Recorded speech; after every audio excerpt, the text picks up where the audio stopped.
Welcome to our Show Up and Lead series. We have Dr. Cathy Cavanaugh joining us. Cathy, can I invite you to share with our audience who you are, what you do, how amazing you are? Sure. Today, I work for a company called Tomorrow, which is only about a year old, a little baby company, and we build educational technology administration platforms for schools. Company's based in Dubai, which is where I normally live, but right now I am based in Perth. Fantastic. So tell us more about your leadership experience. Yes.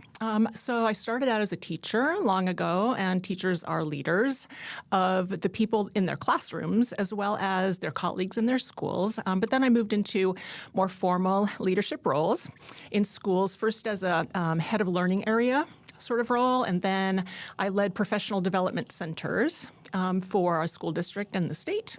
And then I moved into higher education as a professor of education, which is a different kind of leadership role because in higher education, yes, we're leading students.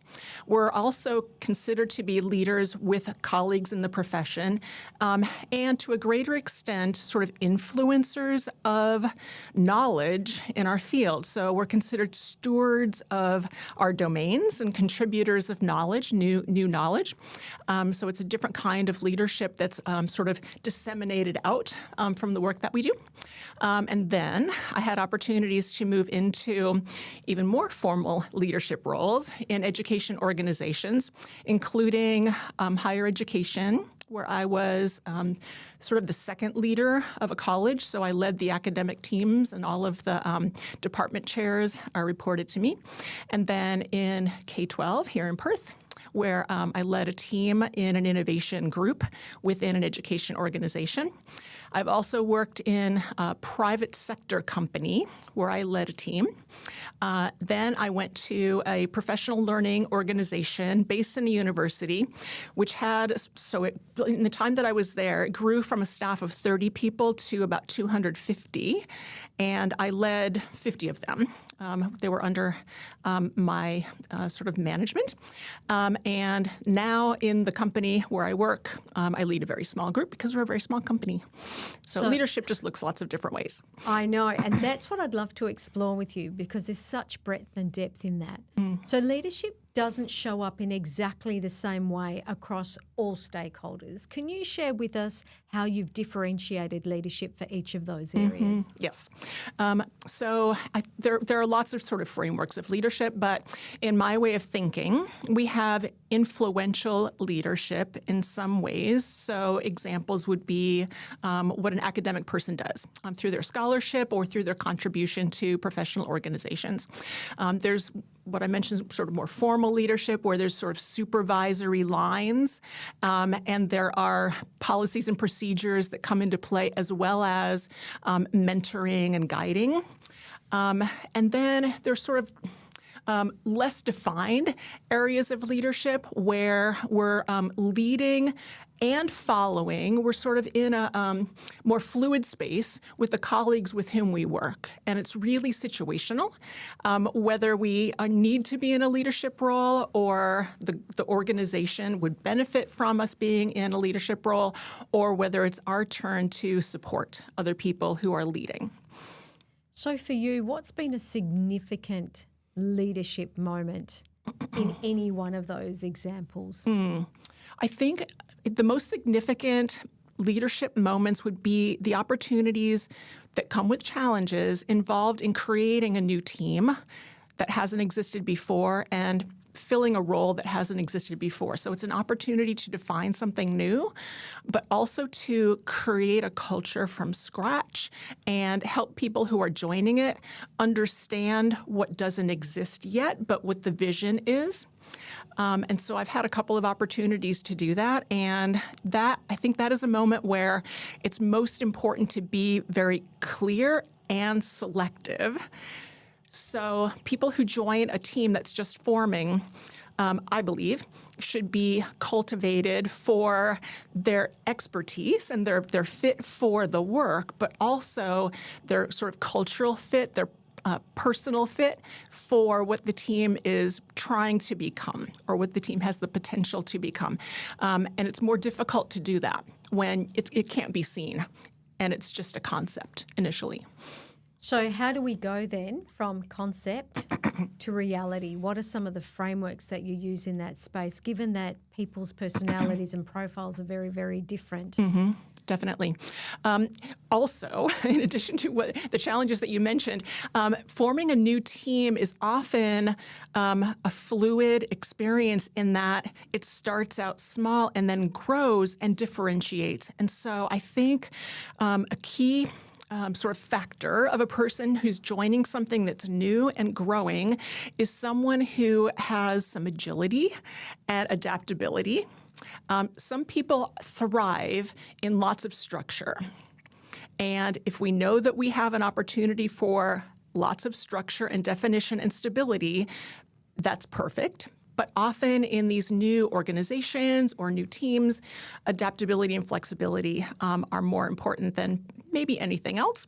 And so I think that there need to be ways to assess or maybe not necessarily assess what someone has done in the past, but assess their mindset to go into an agile, flexible, less described, less definite space. And so I think in those cases, it may be less important to talk with them about what they've done professionally, but how they approach life and understand their sort of constitution for ambiguity and interest in developing something new. Because anyone who joins a team at that stage needs to be able to take ownership of what the team becomes and what the work becomes and the evolution of the team and the work over time.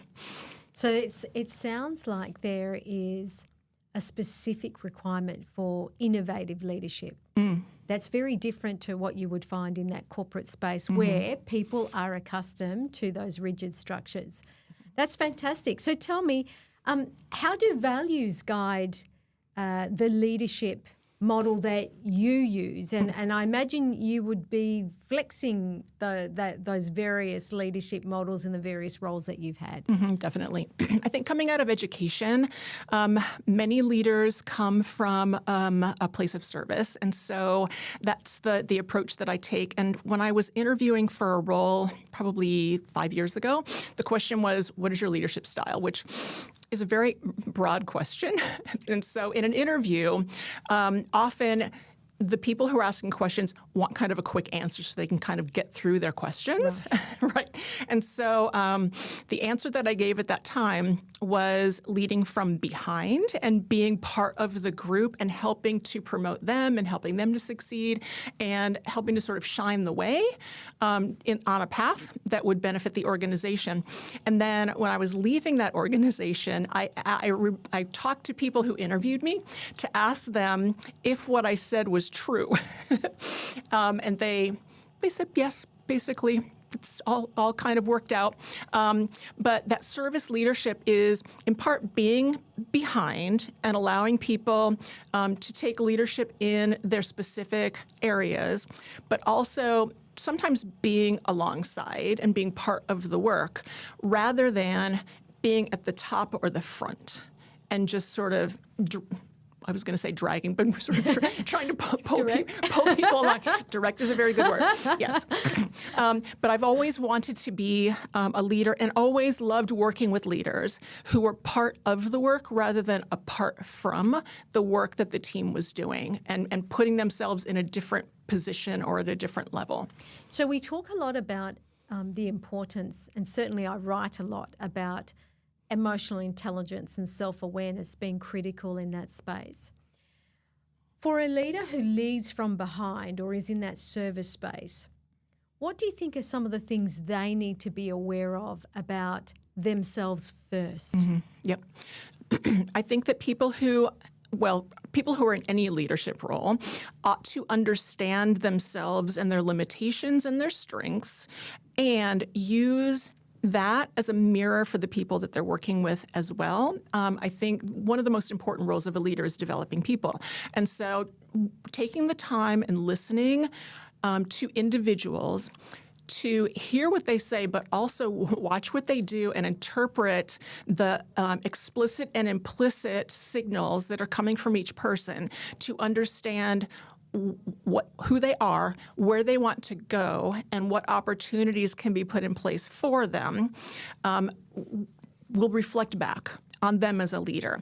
It's a longer game, right? And so a lot of leaders, I think, who are maybe newer to leadership assume that what you say and what you tell people to do is how people will judge you, which of course they will, but longer term, how people really assess what a leader did for them is not what they told them to do, but how they helped them to thrive, which is something that is less visible along the way. It's quieter work. Yeah. And so I think it's harder for someone who's experiencing that from a leader to be able to point to it and say, that happened, because it's lots of little actions and words along the way. And there's an intention there to be aware of one's impact in that space. So can you share with us, I imagine during the plethora of experiences you've had in the leadership space, there have been some challenging moments. How did you mitigate some of those moments for you and obviously working in partnership with the other person? Right. Yep. I'm thinking of a few categories of challenge. Sure. One was when I worked in a private company where organizational decisions and the roles that individuals have were kind of given to them on an annual basis based on the needs of the company. So people who worked for the company understood they did what they were asked to do. And so I went from being an individual contributor to being a leader of a new team in just like a couple of days, from one fiscal year to the next. And the team that was formed, it was a new team, created from a group of people who had been pulled together from different teams. So it was a challenge to create cohesion as a new team and an identity as a new team, and understand where each of the individuals had come from in their previous experience, what they had experienced, what they had wanted or missed or needed or loved, to try to understand how to create a new experience for them. And so it took a lot of listening and conversation, individually and in groups, to help the team form unity, but also help each individual feel understood and appreciated. And I made it my goal that year, as I started to understand each of them, to help each of them achieve a professional goal, whatever that might be, within the year that we were working together. And so I was fortunate that that happened through their hard work, that opportunities came for them. But it was paying a lot of attention. It was paying at least equal attention to the people and individuals as paying to the work that we did together. That's fantastic. And so what about tricky conversations that we talk about? And I like to call them courageous conversations. Many people like to talk about them as difficult conversations. And as leaders, we have many of those. And, you know, I always say it's important to honour the dignity of the human person, but we still need to give the message. Can you share some of your thinking aligned to having courageous conversations in that space? Yep. I've definitely evolved from the point of trying to help mold experiences and the team around the needs of individuals to trying to more quickly release them from a place where they might not be aligned with what the team is doing and what the work is doing. And so being attuned to who they are, how they're doing, what they need, what we can and cannot provide for them at this current stage of what the work is and what the team is and what the organization is, and try to help them find a better place faster for the good of everyone. And so the conversations are often asking a lot of questions about how they're finding things, how they're experiencing things, what they would want to be different, and then in the ideal world, working together on a path to helping them find that, whether it's in the organization or not, but providing as much support as possible. When it doesn't go that way, where there's sort of agreement on finding a different path, then it's a matter of explaining that the team and the person have different needs, and we've made a decision that we want to help that person be someplace else. So for you personally then, I imagine that takes a degree of resilience. It's obviously self-awareness. Can you share with us how you would then define the resilience that guides you? That's an interesting question because I don't really think about resilience. Okay, tell me more. I think about the role of leadership, whatever the form is, whatever the form that it takes, as the work. It's what we need to be able to do when we show up every day. And I think that the difficulties, the challenges, the conversations that take energy from us are part of that. Not necessarily something that we need to recover from, but what we need to be learning from and working on doing better. I feel like maybe what could be called resilience is reflection and learning. Perfect. As much as sort of a bounce back. I think that when I hear the word resilience, sure, I think that it's a sort of recovery back to a stable place, but that's not always the best place. We need to be in different places to be able to learn and be better and keep improving. So I think I may be interpreting the word in a very unique way, but yeah, I think we need to be able to stay in a place where we can be what our team members need us to be, whatever that takes. But I think that we always need to be moving forward and using those moments that we think we don't want to stay in to get us to better moments in the future. Yeah, absolutely. And I resonate with you, that notion of self-reflection, and I think it's an important quality that leaders need to have. So in this space then, how do you then support the growth of emerging leaders, and how do you support the growth and development of leaders who have been in whatever system for a longer period, let's say? How do you grow them? Do you use the same process? How do you see leadership developing for either of those? Mm-hmm. There are definitely commonalities, but I think that each person needs their own approach and their own journey. Some people do well with formal learning opportunities and things like internships or mentorships, coaching, more sustained relationships that have sort of a structure and a rhythm. Other people do well where they can, when they actually are asked, just watch this person, or who is the person that you admire most, or the person who has qualities that you want to emulate, and just spend some time with that person. So I think it really depends. But someone who's newer and has a goal of becoming a leader, I think they need those sort of observational opportunities, but with the space that they can, space-time energy that they can put in to actually observing and listening and integrating and practicing. And so I think that's sort of the sort of series of lessons, maybe, or the curriculum, I guess we could say, for that person. What did you see? What do you want to do? How can I help you? What kind of feedback do you want? Versus someone who is trying to grow in their leadership in a different direction, who really might need some more explicit skills. Yeah, so you're talking about shadowing to some degree and then reflecting on that shadow experience, but also being able to have a debrief with the person that they're shadowing to go, hey, so can you help me understand? I saw you do this. And so I want to learn more about that. Tell me, what was your thinking aligned with that? And that's really important, because I find that a lot of these experiences at the moment are just ticker boxes. Oh, I just shadowed someone. Okay, what did you learn? Oh, I learned lots of things. But what specifically did you learn about you? What will you do differently?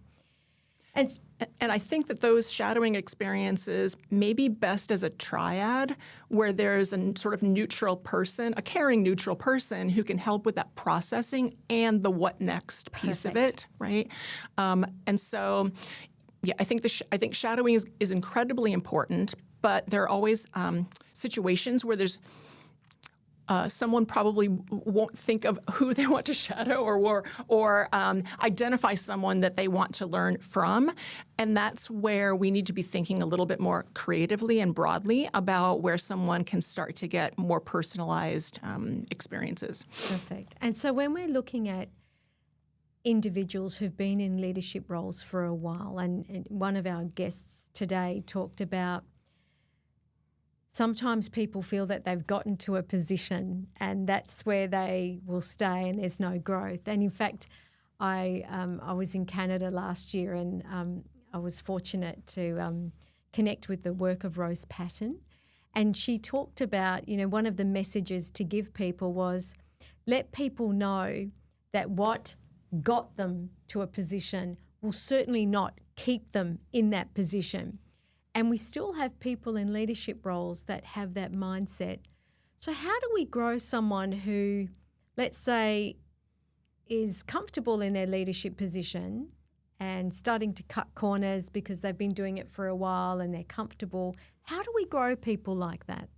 Yeah, I really like that question because I think a lot of us, if we've been in a role for a while or even in a field for a while, we can lean toward autopilot because that's what humans are. That's what animals do, right? We try to conserve energy, and so it's a natural instinct to be doing that. And there probably are many points in life where that's a good instinct to have. If there's stress in one area, you try to reduce stress in another area. So I think it's worth a conversation initially about someone's personal goals, what they consider to be their growth pathway, and if they're reflective and they identify this is not a time for growth, then the conversation would be, I think, what would be the next step? Where do you see if you're at a period of stability?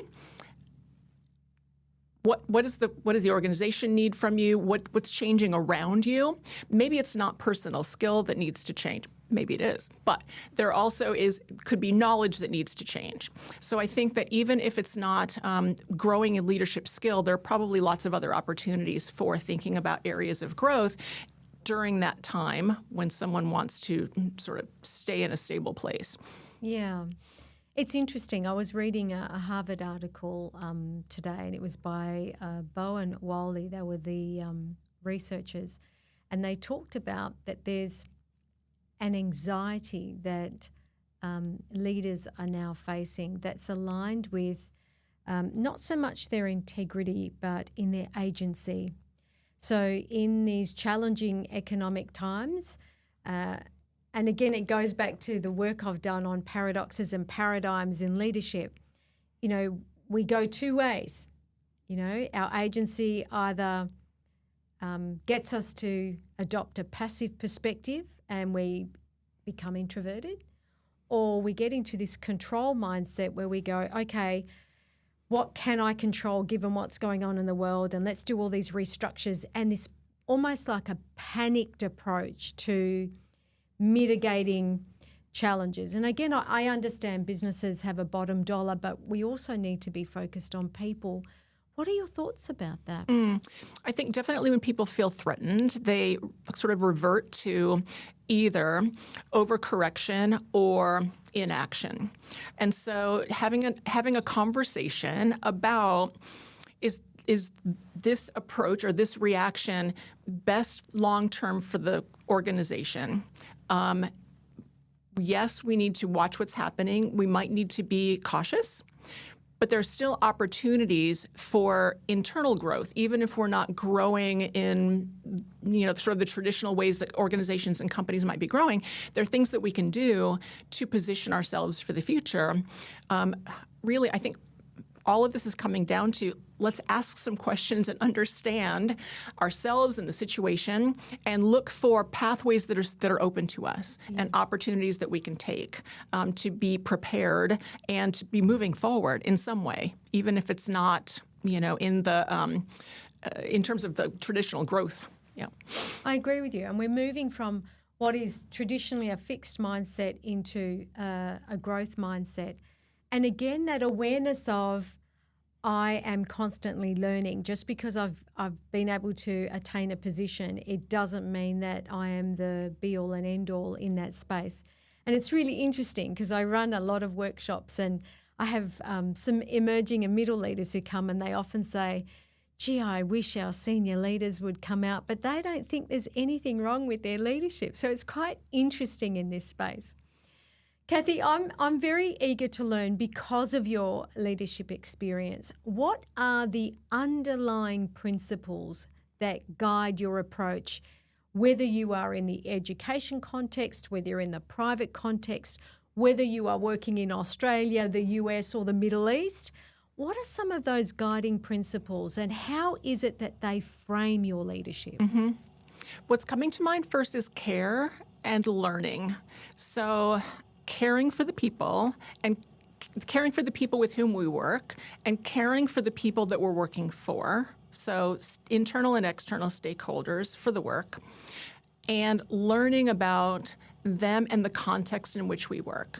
And so I think this learning mentality goes back to just the previous question about we might be under economic threat. AI might be a threat. There are numerous threats out there, but what can we learn about where things are going to help us position ourselves? And so, I would say caring and learning are the underpinning principles.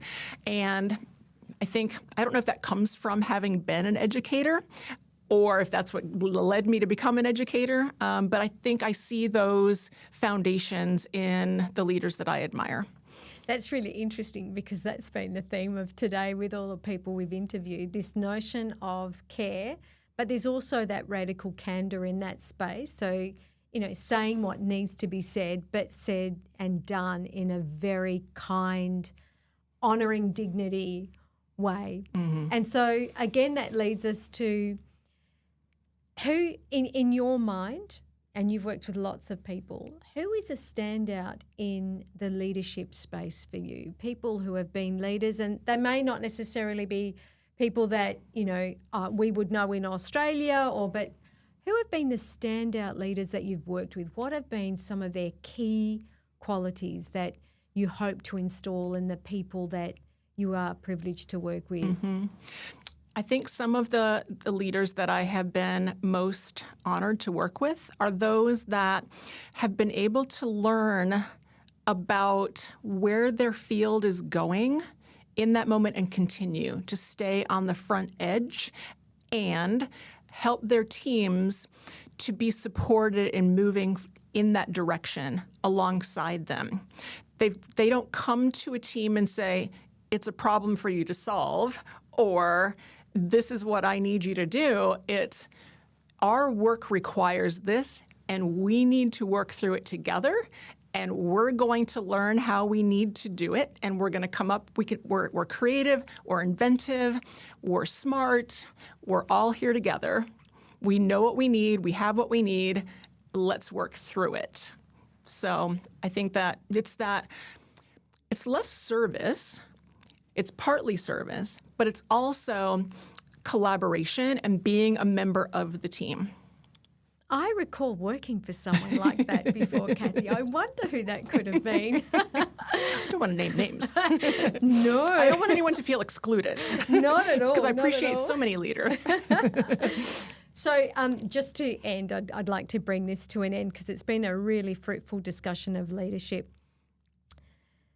If there was a piece of advice that you would give someone who is about to enter the leadership space or is aspirant in that space, what would you share with them? Be prepared for hard work, hard intellectual work, and hard emotional work. I think leadership is both of those things and more, it's not an easier path, where you're doing less and knowing and saying more. It's a path where you should be doing at least as much as the people that you're leading and understanding what they can do, where they can go, what they need, how to support them. It's teaching and directing with continually growing understanding of the context. And a genuine care for them, isn't it? That's lovely. Okay, you ready for our rapid fire rounds? Yes, I am. All right, let's go. Beverage order. It depends on the time of day. If it's before noon, it's coffee. And if it's after 5, it's rosé. Oh, absolutely. I haven't had that one today. Early start or slow morning? Early. Dawn is the best time of the day. One thing you do before a big gig? Breathe deeply, clear my head. Favorite way to reset after a big day? Something outside in nature. Biggest strength as a leader? Caring, I think. Something you are still working on as a leader? Learning. Window seat or aisle? Window. That's nature out there. Leadership in one word? Caring. Best advice you've ever received? Keep learning. One thing every team needs? A culture of team, not a culture of self-promotion. Excellent. And trust is built by? Respect. Dr. Cathy Cavanaugh, it's been my privilege to have you join us on the Show Up Been a and Lead delight. podcast today. Thank you so much.